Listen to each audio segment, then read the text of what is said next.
lot of lads are asking, pal. What's up with the layout? Why does it seem like your rows aren't staggered? Listen, Bubski, this is a solid shingle, boys. These are not key lines. These don't have perforation to them. This is solid, buddy. It's like a bond between brothers, pal. You can see the shingle gives you your layout here, boys. So you got row 1, row 2, row 3, 4, 5, 6.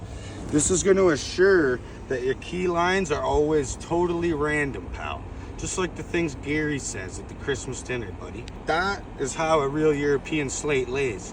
The rows are always random. First row, we don't follow any numbers. Our first row runs at random. We put our starter in, cut it half back. So we have a 50% lap. Then we hold the shingle in to row 1. You'll hold your shingle in, cut it at your gable there.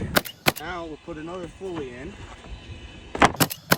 Our next shingle, we'll line that up. That's gonna be for row 2, boys. Boom, put in our 2. Boom, row 2. Then we take our next one. Row 3, hold that into row 3, so on and so forth. So we're always staying one row ahead of each other to build this up. Once we get our stair step going, hot dog, pal. Just fill in faster than your gullet does, pal. Family din din. Here, yeah.